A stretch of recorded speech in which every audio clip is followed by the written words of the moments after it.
Hare Krishna, Prabhu. Danda Pranam. Hare Krishna.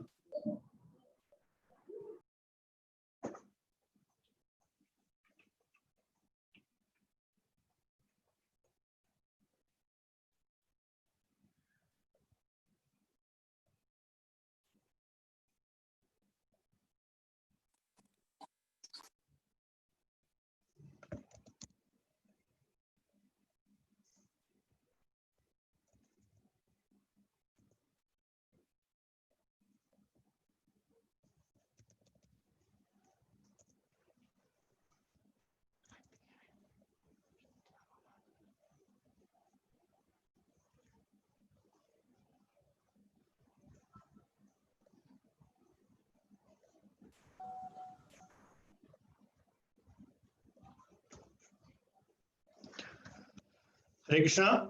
Shall we start? Yes, Prabhuji. Okay, Prabhuji. Okay.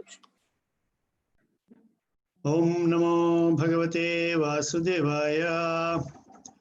Om Namo Bhagavate Vasudevaya. Om Namo Bhagavate Vasudevaya. Narayanam Namaskritya Naram Chaiva Narottamam Devim Saraswatim Vyasam Tato Jayamudire. Nashtaprayeshu Bhadreshu Nityam Bhagavata Sevaya. Bhagavatyuttama shloke bhaktir bhavati naishtike mukam karoti vachalam pangum lankhayate girim yat kripatamaham vande Sri Guru Dinatarinam Paramanandamadhavam Sri Chaitanya Iswaram Om Vishnupadaya Krishna Prasthaya Bhutale Srimate Bhaktivedanta Swamini Namine Namaste Saraswate Deve Gauravani Pracharine Nirvishesha Shunyavadi Paschatya Desatarine Shri Krishna Chaitanya Prabhu Nityananda Shri Advaita Gadadhara Shiva Sadi Gaur Bhaktivinoda Hare Krishna Krishna Krishna Hare Hare Hare Rama Rama Rama Hare Hare Madega Bandho Mat Sangin Mad Guru Man Mahadhana Man Nistaraga Mad Bhagya Madananda Namostute. So today we are looking at Chapter 4 of the first canto of the Srimad Bhagavatam. And this fourth chapter actually is that which deals with the arrival or the appearance of Narada Muni. That is what this chapter is dealing with, the appearance or the arrival of Narada Muni at Vyasadeva's ashrama.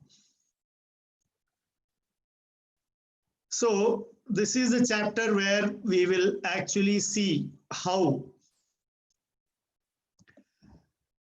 Vyasa, the question about how Vyasa compiled Srimad Bhagavatam. So this chapter has 33 shlokas in total. And the first 13 shlokas are dealing with the questions by Shaunaka Rishi and questions regarding the compilation of Srimad Bhagavatam, questions about Shukadeva Goswami, questions about Parikshit and why Parikshit gave up everything. And then in the second part of the chapter, speaks about Vyasa Maharshi and how he divided the Vedas into various parts, and then how Vyasa was dissatisfied with this whole thing. And then the end of the chapter actually is talking about Narada Muni's arrival at Vyasa's ashrama. So the chapter is beginning with, on hearing Suta Goswami speaking, the Shaunaka Muni, who was elderly, learned leader of all the rishis, engaged in that prolonged sacrificial ceremony, congratulated Suta Goswami by addressing him as follows. Shaunaka Rishi is very eager for Suta Goswami to start the description or start the narration of the Srimad Bhagavatam. So he is talking about Suta Maharshi. He says, Suta Suta Mahabhaga Vadano Vadatamvara Katham Bhagavatam Punyam Yadaha Bhagavan Chuka. That is, Shaunaka is saying, oh Suta Goswami, you are the most fortunate and respected of all those who can speak and recite. Please relate the pious message of Srimad Bhagavatam, which was spoken by the great and powerful sage Shukadeva Goswami. So initially, they are glorifying Suta Goswami as the speaker to them, because already in the previous chapter we saw that how Suta Maharshi said that I have heard this great, wonderful narration of the Srimad Bhagavatam from that most elevated speaker, namely Shukadeva Goswami, and I shall try and relate it exactly like that. And Srila Prabhupada, in his purport, he speaks about how learned man behave, and why Shaunaka Rishi is glorifying Suta Maharshi. Iti Bruvanam Samsustya Muninam Dirga Satrinam Vruddha Kulapati Sutam Bahvurja Shaunako Abravid. That is, Shaunaka Rishi is actually congratulating Suta Goswami. And Prabhupada says that is because this Srimad Bhagavatam has to be spoken by realized persons. It cannot be spoken by a parrot, and it cannot be spoken by someone who has some material motives behind speaking Srimad Bhagavatam. So the glorification of the speaker is for his realization of this truth of the Srimad Bhagavatam. And that is why Suta Maharshi is being glorified by Shaunaka Rishi, and they are very eager for Suta Goswami to start speaking about the Srimad Bhagavatam. And then he is saying, please relate the pious message of Srimad Bhagavatam, because they are all very eager to hear. This is a symptom of great devotees. Great devotees are always eager to hear Bhagavata Katha.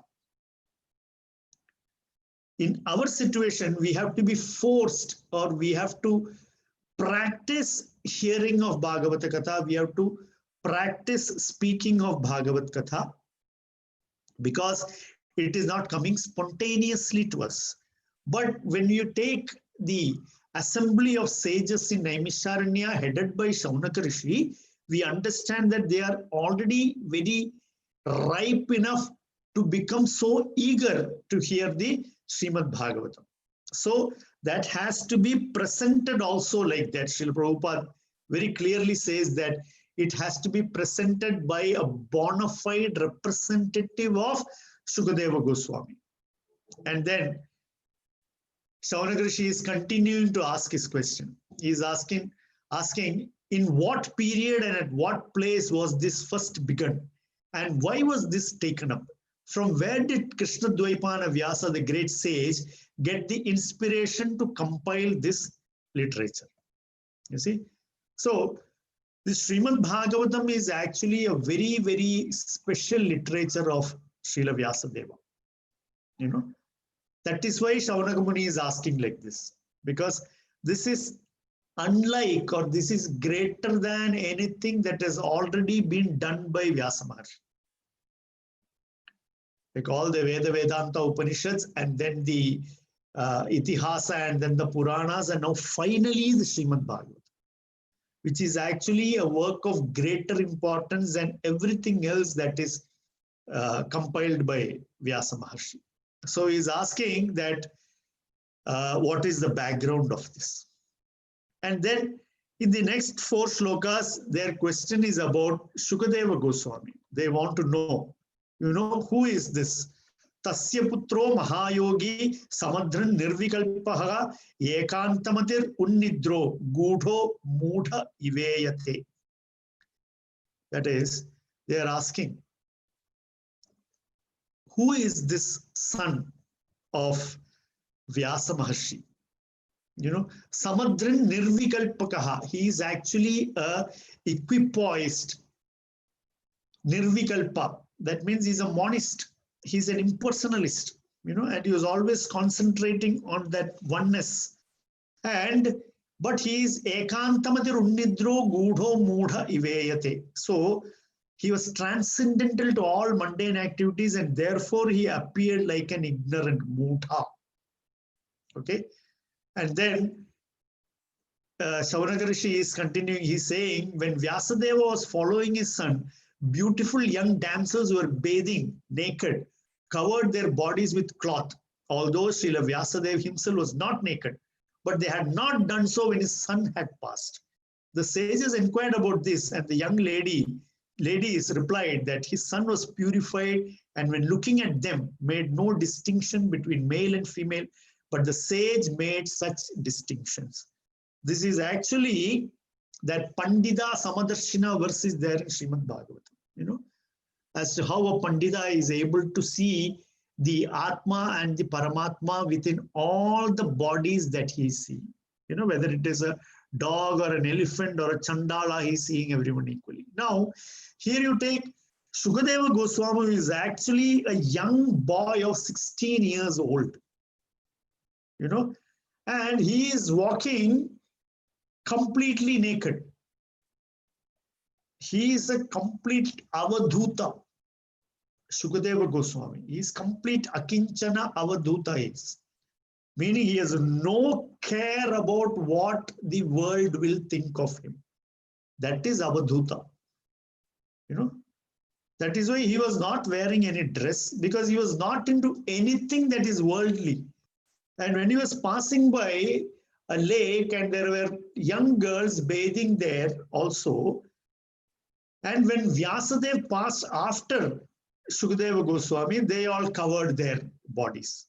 And when Vyasa is asking them, just now my son went, he is a young 16-year-old young boy, and you damsels, you did not cover yourselves, but now you are covering, because they said, your son is so transcendently situated that he does not look at a body and say, this is woman, this is man.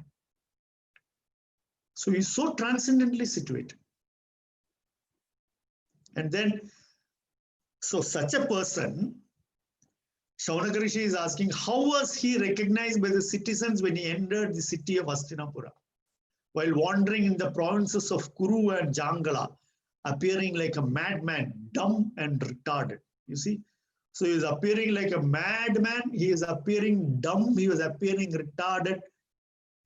Ring a bell? Jadabharata also was like this. Right? So Shukadeva Goswami, he appeared dumb because he was not interested in Prajalpa. He was not interested in talking unwanted things. And he was not also interested in hearing unwanted things. So he was just walking about like that. And then Shaunaka Rishi is continuing to ask, how did it so happen that Parikshit Maharaj met this great sage, making it possible for this great transcendental essence of the Vedas? Samvada Sambhut Tata Yatraisa Satvati Shrutihi. So this Satvati Shruti, the essence of the Vedas, how did it happen to be sung by this exalted personality named Shukadeva Goswami? So here also, Shaunaka Rishi also is giving an indication that this Srimad Bhagavatam is actually a Satvati Shruti. That is, it is actually a essence of all Vedic literature. And he's continuing to speak about Shukadeva Goswami. He says, Sago dohana matram hi griheshu grihamedhinam avekshate mahabhagas tirthi kurvam stadashramam. That he's saying that this Shukadeva Goswami is accustomed to staying at the door of a householder, grihamedhi, only long enough for a cow to be milked. Sago dahana matram hi. That is just enough time for a cow to be milked. Why? Because that is the only thing he would accept. You know, some very little bhiksha only this Shukadeva Goswami will accept from any grihastha, and that also tirthi kurvam stadashramam. That is, they are saying even that stopping he is doing only to purify that grihastha's residence. So actually, all these great personalities, these mendicants in the Vedic age, when they would visit a grihastha to accept some bhiksha, actually they are not coming like we have this in Kali Yuga. We have this very wrong idea about what is bhiksha. You know,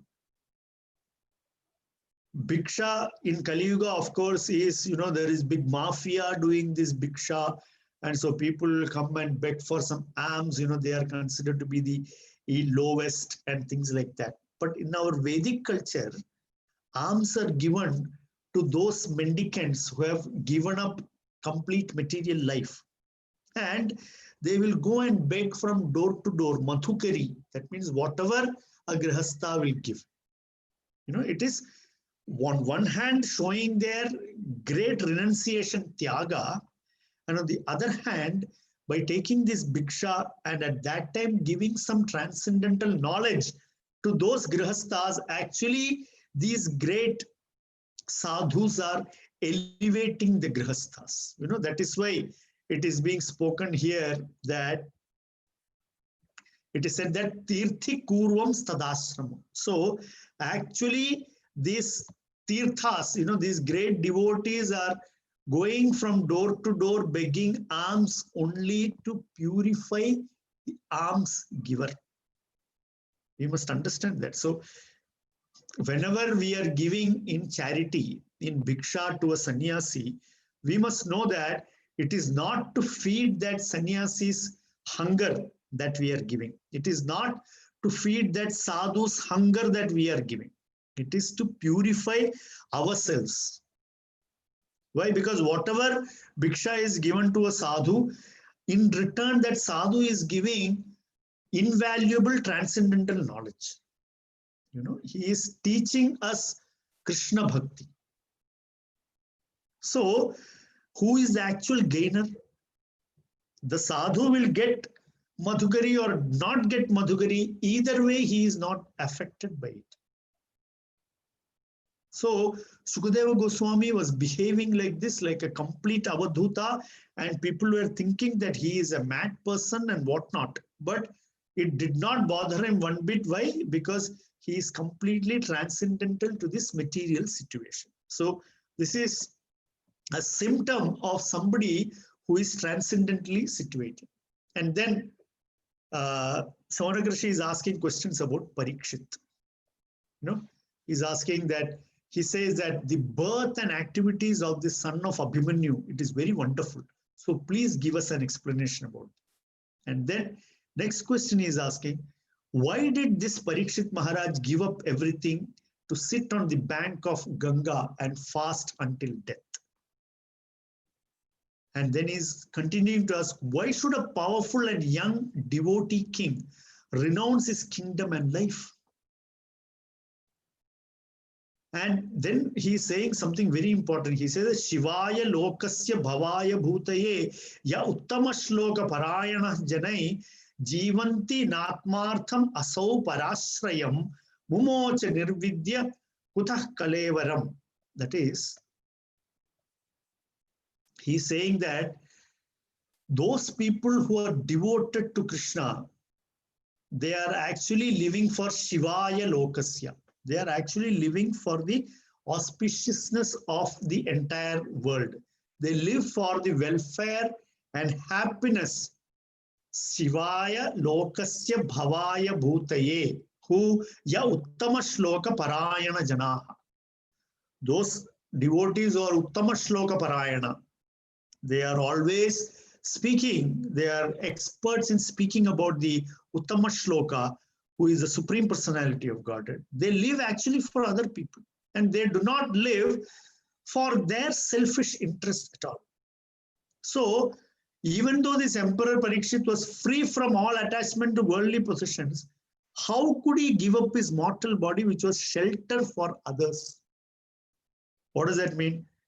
It means that he was not only an ideal devotee, he was not only a Paka Vaishnava, but he was also a Chakravarti. He was also a king. You see? And because he was such a righteous dharmic king, they are asking there are a lot of people who were dependent on him. You know? So then they are asking, so knowing all these things, how is it that he decided to fast till death? So this is the next question that Shaunakadis have asked. And then they are telling to Suta Maharshi, they are saying that actually you are an expert in the meaning of all the subjects, except in some portions of Vedas. And thus you can clearly explain the answers to all our questions. You see, this Suta Maharshi is actually an expert Puranic speaker. We will find him as a speaker in several other Puranas apart from the Bhagavata Purana. So they are saying that you are so well versed, you are so well versed in Puranas. So actually explaining the Purana means, and explaining the Purana as per the Parampara actually means that you have very good knowledge about the Vedic literature. It is not possible otherwise. So Prabhupada very specifically speaks about this, that this is not this Bhagavata Purana Katha giver people, they do it like in a professional manner. But that is actually not out of any actual realized knowledge. But here, the speaker is a realized personality. And that makes a lot of difference in the hearer. You will find how potent a speaker is depending on what impact he is having on the listener. So these great sages, the Shaunakadis are already very ripened sages. They are all very senior, very elder people, and they are people who have, spent their lives doing only this. And you take all these people, Suta Goswami, Shukadeva Goswami, Vyasa Maharshi, these are all sages who have actually lived for others. They did not live for themselves, because they simply lived in the forest. They were very content with what was available from the forest. They never went after any material pursuits. They were not into the business of making money or planning for tomorrow, nothing. All the great personalities, all the great sages, the speakers of all this wonderful literature, we will find that all of them were living in one tree, living under one tree today and another tree day after, tomorrow, day after, like that. So these people are actually Paropakaris. Their only intention was that this should be spoken, this should be heard, and other people should benefit from hearing it. Okay, so Prabhupada very specifically again says in a purport that realization is more important than parrot-like chanting. That means you may be, you may be very well versed and you may be chanting all the 18,000 slokas of the Srimad Bhagavatam, and you could still be an impersonalist.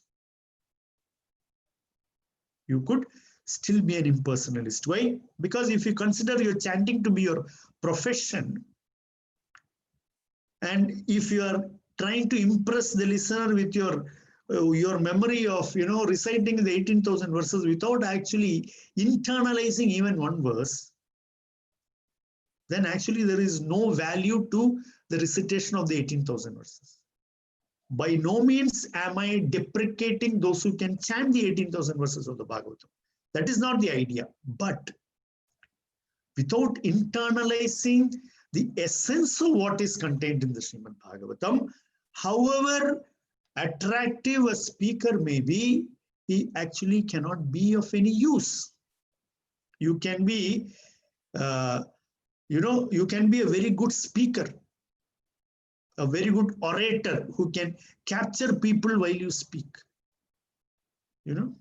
And then some speakers, they are very good entertainers, you know, that is you sit in his discourse, his lecture, you wouldn't know how the time is passing, you know, because he would be so witty and so funny and so entertaining. Then you have speakers who will actually change your life. So Shukadeva Goswami is a speaker like that. Suta Goswami is a speaker like that. These are people who actually, by their speaking, they reform the life of the listener. So that is the most important thing. So what is the realization of the person that speaks is very, very important for the listener, so that he will get the full benefit of what is being spoken. Otherwise, what will happen is that you will also hear, they will also speak, so many people will hear, nothing will change.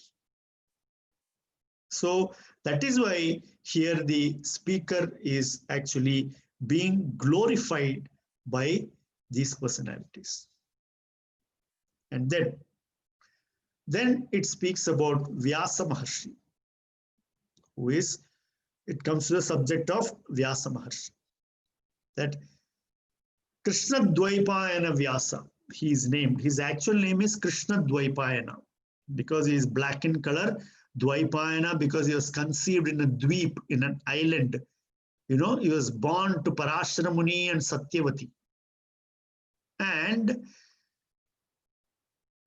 Vyasa Maharshi, one day, he was meditating on the bank of Saraswati.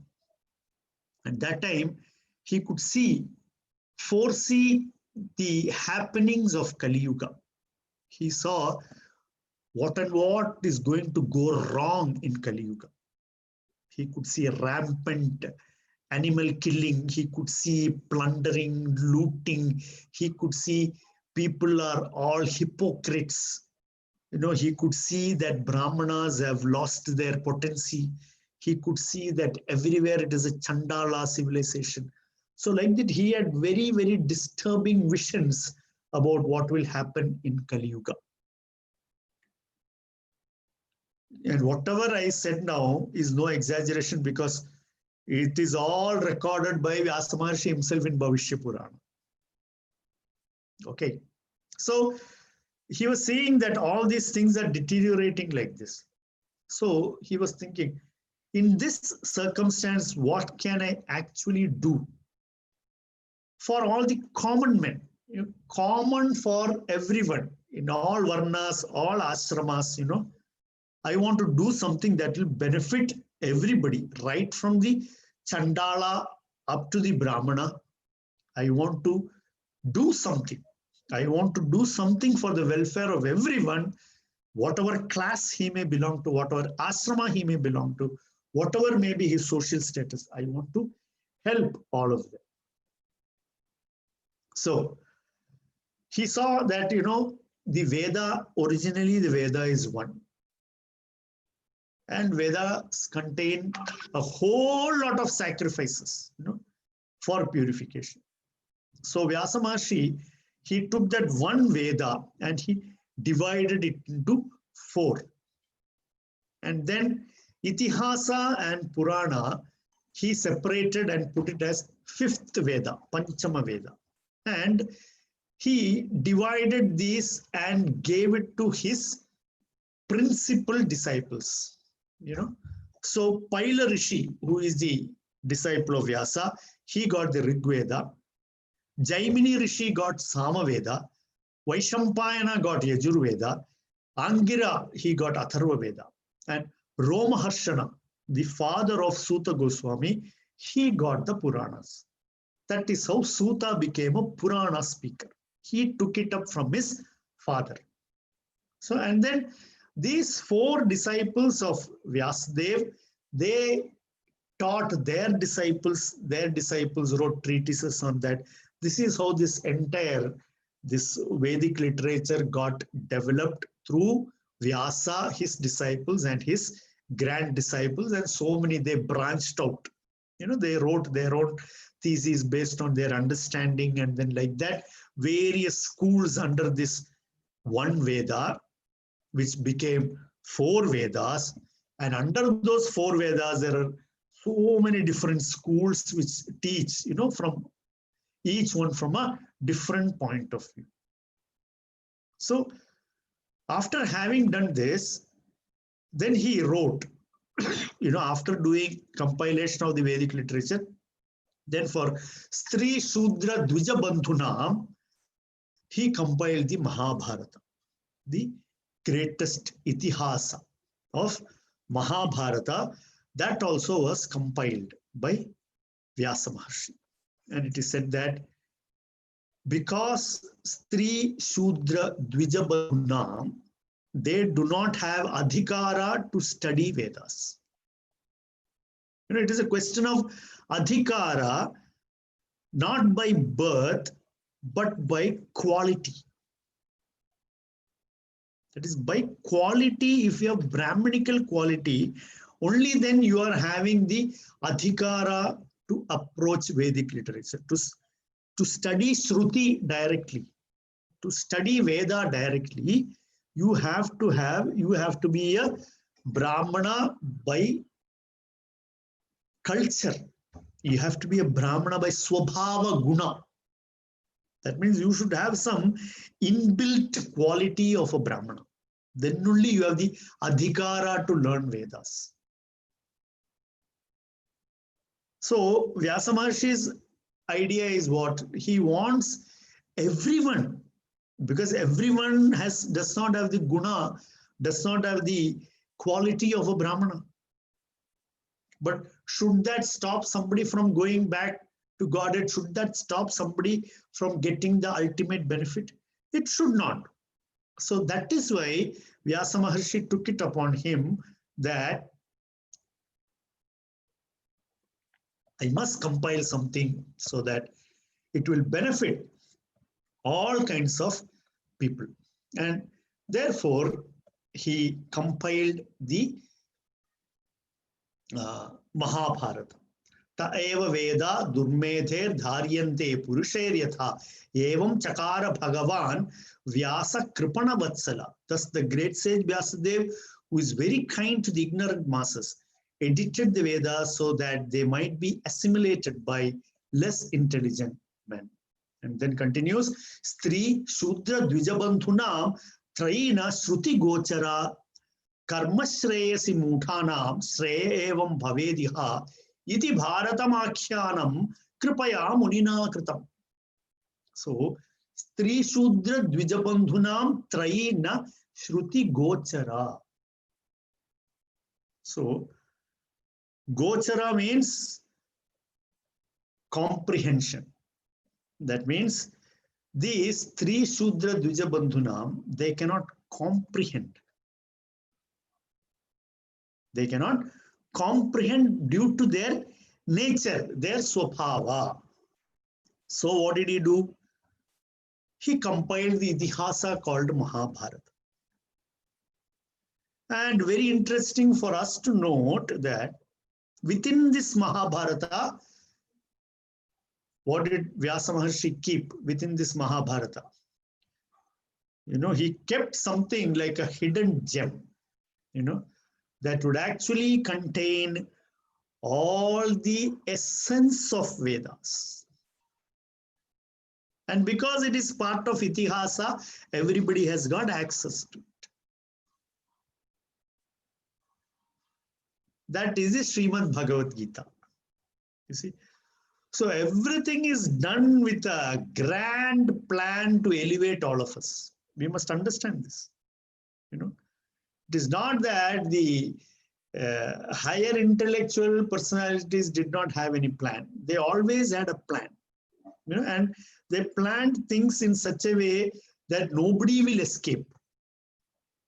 But in spite of that, we are all trying to escape. That is a different thing altogether. But Vyasa Maharshi also had this plan. That is why for Stri Shudra Dvijabandhunam, he has written this karma shreyasi mudhanam shreya evam bhavediha, because for them also shreya evam bhaved. They also should get shreya. They also should get the ultimate benefit. So for that he wrote the iti bharatam akyanam kripaya munina kritam. So the great Vyasamuni, he wrote the Mahabharata so that anybody of any class, they can sit and read the Mahabharata and actually take advantage of it and get back to the supreme position that any living entity can get. And in the next 5 verses, it speaks about how Vyasa Maharshi was contemplating on his unhappiness. So Vyasa Maharshi started thinking that I have actually lived my whole life simply for the benefit of everyone. Loka Kalyana, that is what a sadhu always desires. He wants the entire world to become happy, and not by some shortcut material method, not by blessing you to, may you get the lottery this time and, may you win 1 crore of rupees, or may you win 100 crore or whatever it is. No, not that happiness. The sadhu, when he is looking at Loka Kalyana, that is, he wants every common man to be able to enjoy transcendental happiness. So this is the Kalyana that the sadhu is looking for. And Vyasa Maharshi is thinking, actually, I have done everything. Throughout my life, I have been engaged in this work only. But still, I am not satisfied. So now he is beginning to think, why am I not satisfied? And he is thinking of his efforts, that he underwent very strict disciplinary vows. He had so much of tapasya. And then he worshipped the Vedas, the Guru, and the altar of sacrifice. That means he did all the yajnas properly. He worshipped Guru. Guru Aradhanam also he has done. And he has worshipped Veda Aradhanam also he has done. And he abided by all the rulings. He did not, move out of the way. He has done everything vidhi purvakam only. And he also established how important it is to follow the disciplic succession. And through Mahabharata, he wrote that also. And then he's thinking that in spite of doing all these things, I am still unhappy. I am feeling incomplete, although I myself am fully equipped with everything required by the Vedas. So Vyasa is thinking that actually there is nothing lacking in me, because I have done everything that I am supposed to do. But still, I feel incomplete. That means there is something lacking. Is it not? So then he's thinking. He's thinking and he's getting the answer. He's thinking that maybe I did not speak about something. That is why I have become unhappy. Kimva bhagavata dharma na prayena nirupita priya paramahamsanam taeva hyachyuta priya. This may be because I did not specifically point out the devotional service of the Lord, which is dear to both perfect beings and to the infallible Lord. So Vyasa himself because after all, he is Vyasa. It is not that he doesn't know. But he is contemplating, and finally he understands. Priya paramahamsanam taeva hyachyuta priya.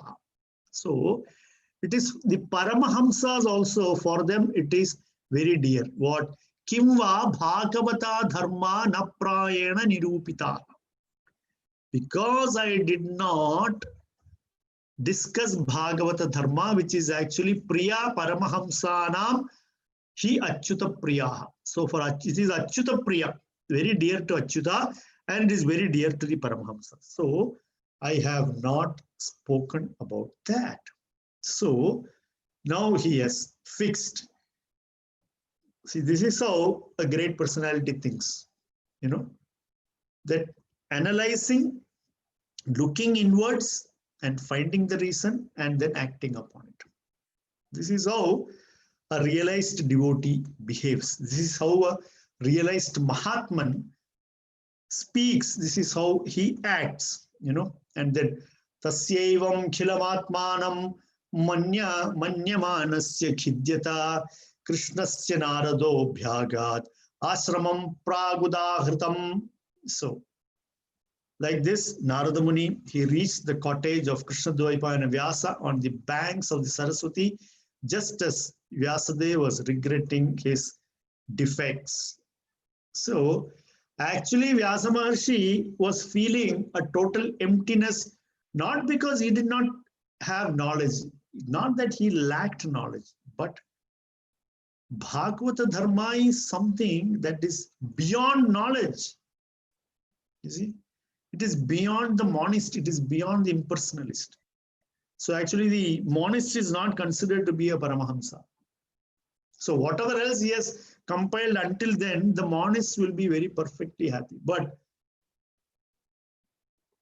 it is not so priya to the Paramahamsas. So, Tamabhijnaya sahasa pratyuthayagatam muni Pujayamasa vidhivan Naradam Surapujitam. As the auspicious arrival of Sri Narada, Sri Vyasadeva got up respectfully and worshipped him, giving him veneration equal to that given to Brahmaji, the creator. So, Pujyam Asa Vidhivan Naradam Surapujam. Vidhi means Brahma here. You know? And he is actually the original student and he is also the original teacher. Who? Brahma. Why? Because Brahma, Tene Brahma Hridaya Adikave Muhyanti Yat Sureha. Brahma actually got the entire knowledge planted in his heart directly by the Supreme Lord. And who is Brahma's first student? Brahma's first student is Narada Muni. So, who can be a better guru to Vyasa than Narada Muni? So, Narada Muni being the son of Brahma, the first disciple of Brahma, he is actually being offered the same honor as Narada Muni, Brahmaji would have been offered. So, like that, Narada Muni has now arrived at the ashrama of Vyasa Maharshi. And we all know that whenever Narada Muni arrives like this, at the beginning of any transcendental literature, then you will see that that literature takes a completely different turn. You know, Srimad Bhagavatam is very similar like this we will find in Ramayana also. You know, Valmiki is sitting in his ashram and then Narada Muni walks in. You know, and then Narada Muni will ask him, how are you, Valmiki, like this. You know, then Valmiki will ask a question back to Narada Muni. Then Narada Muni will speak the entire Ramayana. And then Valmiki will sit and write it in 7 sargas, 24,000 slokas. But the initial seed is sown by Narada Muni. You know, he will give the essence and he will go. You know, because this is actually empowering others. You know, we all speak about, you know, empowering people, right? I am telling you today that you will not find any other personality who has empowered more people than Narada Muni. And Narada Muni has empowered and inspired so many people into doing so many great things. You know, Ramayana is one example. So we got the Adi Kavyam. It is also by the mercy of Narada Muni, who gave the seed of it to Valmiki and now told him that now you develop on this. You know, simply one question was asked. You know, Valmiki spoke about 16 gunas, you know, 16 Kalyana gunas, and he asked, is there such a person like this? This is the only question that was asked by Valmiki. And the entire Ramayana followed. See? So similarly, we are going to find here now in Srimad Bhagavatam also that Narada Muni will ask in the next chapter, in our next session, we will be talking about that, how that conversation will develop and how the Srimad Bhagavatam actually gets compiled, written down, spoken down by Vyasa Maharshi, all because of the instruction from this one great personality called Devarshi Narada.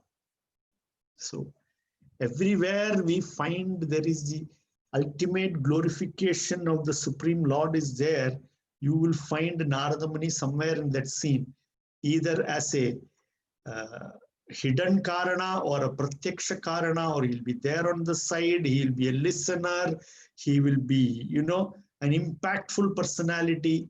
Somewhere Narada Muni will be there in the picture.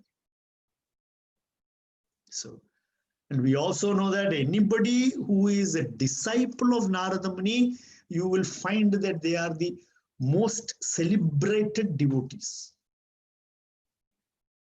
So such a great personality this Narada Muni is. And when we continue to cover the first canto of Srimad Bhagavatam, we will also learn more about this wonderful personality called Narada Muni. So now we stop here. The chapter 4 is getting concluded when Narada Muni enters the ashram of Vyasa Maharshi, and Vyasa Maharshi is paying obeisances and giving seat of honor to Narada Muni. This is how chapter 4 of the first canto gets concluded. Hare Krishna, Srimad Bhagavatam Granth ki jai, Srila Prabhupada ki jai.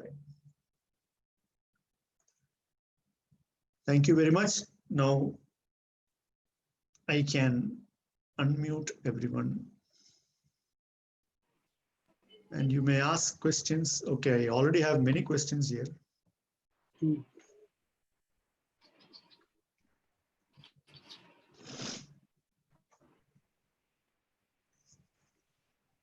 Okay, question is, if all knew that persons who have Brahminical qualities can take up Vedic study, then Sanatana Dharma would have been the #1 Dharma. But somewhere it went wrong and other religious practices flourished when this degradation started. When did this degradation start? Start of Kali Yuga? Is this also a decision of the Lord? Okay.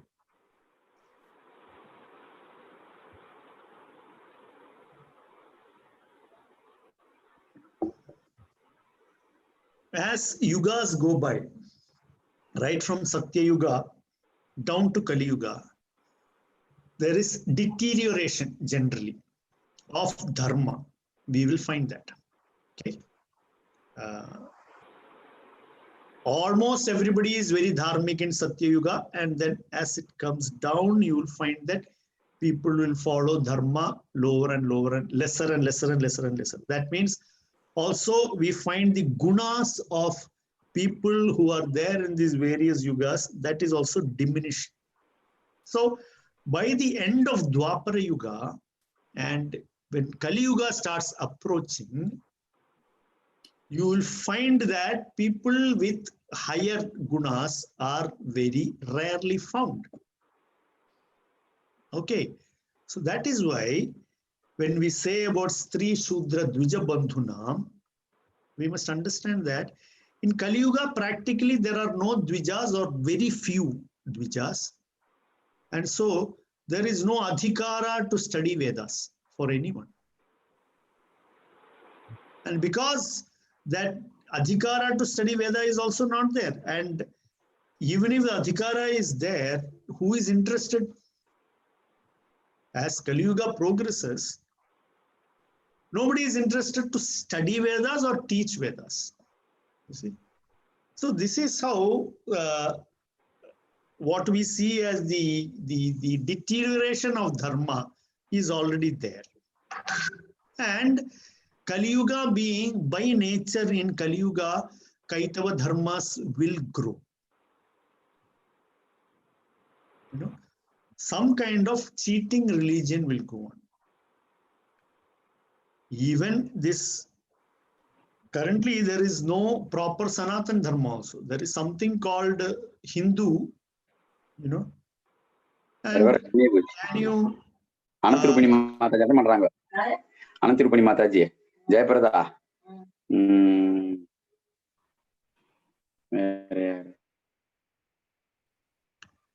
So Kali Yuga is such that there is so much deterioration, and with or without adhikara, there is nobody to do these things. So some sort of Kaitava Dharma, some sort of cheating religions flourish. So you label any religion, you will find that some sort of cheating is flourishing everywhere. You know, some sort of cheating is flourishing in all the so-called religion. And we can't deny that fact. And that is the nature of Kali Yuga. That is why it is said that in Kali Yuga, all the Kaitava Dharmas will become very prevalent. And people, because they are of low intelligence, they think that this is, you know, this is Dharma, like that. And they are getting, what do you call it? They become very impressed with some show or the other. You know, the better the showman, more people are impressed. Like that. So there is the fall of Dharma is there through the yugas, and then when it completely falls is when Lord will come as Kalki, and then again when Satya Yuga starts, you will find that Dharma comes back to its top. So this is like a inevitable fall, we can say. Okay, thank you. And then there's another question, that a pious king like Parikshit was not able to overcome the impulsive decision and sinned. In current practical life, we do things in impulsive and repent later. How to overcome this impulsive action? Okay. Yes, Parikshit, in a very impulsive moment, he actually picked up that dead snake and threw it on the sage's neck. And immediately he also realized he shouldn't have done that. No, but the sage was actually very, very equanimous about it. He said that after all, he is Chakravarti, after all, he is the emperor. He came and asked me for water. And because he was so thirsty, and, you know, when I did not respond, so in that moment of, you know, frustration, he did that. And at least as far as Samika Rishi was concerned, he said that is quite okay. Although Parikshit Maharaj very greatly repented about it. Now, your question is, we also do things impulsively and repent later. Us doing things impulsively and repenting later is basically because of the play of Rajo and Tamo Gunas. You know, when Rajo and Tamo Gunas are predominating is when we will act impulsively. Especially little bit of Rajo Guna and more of Tamo Guna, that is when we will act very, very impulsively and do things. So we should always try to remain, or we should constantly endeavor to lift ourselves from Tamo Rajo Gunas at least to the platform of Sattva Guna. That is when we will be able to deliberate upon a thing and take a decision. You know, so the only way is to work ourselves out of Rajo and Tamo Gunas by our endeavors, by satsanga, by practicing of devotional culture, devotional activities, you know, maintaining equilibrium of our mind again through satsanga and devotional service. That is how we can gradually rise above this Rajo Tamo Gunas. And then every time when there is, you know, no more impulsive decision will happen, and we will deliberate on everything, and then we will be like that. Okay, I hope that helps. Okay, could you please explain a little bit more about the overlapping of the chronological order of the 4 yugas and Krishna's appearance? That is actually in the 28th Divya Yuga of Brahma's first half, that is, which is currently running.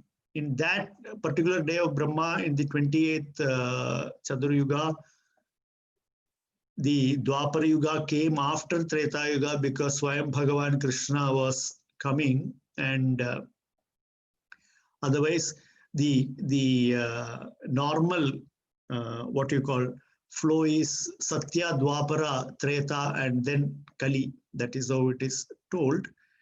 And there are also some other reasons given in some other Puranas as to why Lord Ramchandra came before Lord Krishna. But those informations are not very detailed. And also, as I once said previously, we are actually talking about everything that is in this particular day of Brahma, in this Chatur Yuga. So actually our access to information about the previous things are very limited. Everything we know about is this one day of Brahma, and then we know that Brahma has 30 days, and then we know that he has 100 years like that. But then if you were to look at, say, Brahma's 10 years back, what happened, I am telling you, no expert in Vedas would be able to tell you. So that is how it is. And this particular Chatur Yuga, Krishna arranged it to be like that, is what Prabhupada says in his purport elsewhere, that it was Krishna's desire that he should come, Swayam Bhagavan should appear like this, and then followed by that Kali Yuga will come. Okay. So that's the answer to that. And then is there any other question?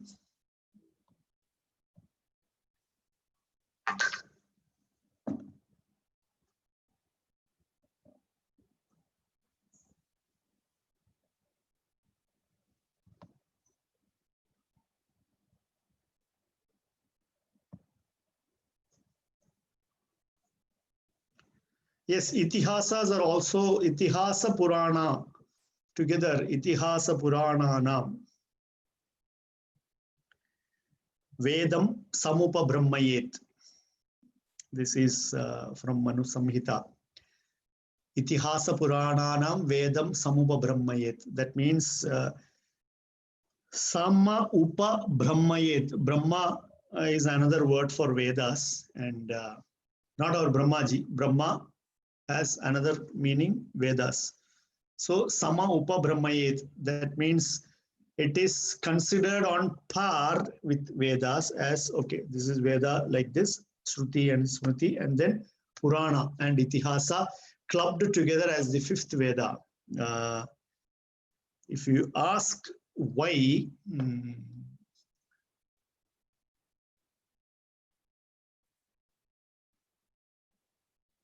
I'm trying to recollect the shloka, but I forget now. It is said that this shloka is from Mahabharata actually. It is said that you actually cannot understand the supreme absolute truth simply by studying the Vedas, because there you will have only very abstract and impersonal explanations about the nature of the supreme absolute truth. So only if you study Vedas in conjunction with Puranas and Itihasas, where actually the Supreme Lord's Leelas are explained, then only you will have a complete understanding of the Supreme Personality of Godhead, including everything. So for that reason, Itihasa Purananam Vedam Samupa Brahmayet. I forget the top and bottom of this particular shloka, but this is there in the Mahabharata. It is also there. A similar shloka is there in Manu Samhita also. So, but the purport of the shloka is like this, that you can't directly understand the Supreme Absolute Truth through the Vedas, because it has only impersonal expositions and explanations. So along with that, you should study the Puranas and Itihasas so that you will understand Supreme Lord fully. Next question. It is hard to convince Smartha devotees that Krishna is original Supreme Personality of Godhead. They say Krishna is Vishnu's avatar. This, my Gurudev, His Holiness Jayapataka Swami, has told me that this is actually a very insignificant difference. We should, when we are talking to people of same type of understanding, we should be able to look beyond these kind of small differences. When we actually when we say that Krishna and Vishnu are non-different, and they say Krishna is Vishnu's avatar, we say Vishnu is Krishna's avatar. You know, if somebody was to say that Krishna is Shiva's avatar, then we actually have a point of disagreement. This is actually a very technical detail, and in this kind of difference in understandings, we should actually learn to look beyond them and see that how everybody can be engaged in the service of, you engage in the service of Krishna, the avatar of Vishnu, or you engage in service of Vishnu, the avatar of Krishna. Ultimately, you should engage in service of the Supreme Personality of Godhead. If we can have a basic agreement on that, it is better. Okay, I hope that helps. Prabhu.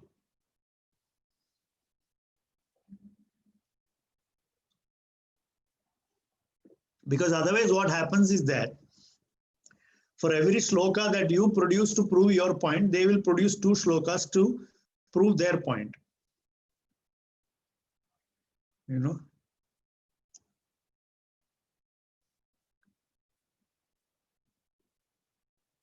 So Jayapataka Swami once told that we should, as long as we both agree that Krishna / Vishnu is Supreme Personality of Godhead, that is better. It is better than having some other, type of understanding. Hare Krishna. Anything else?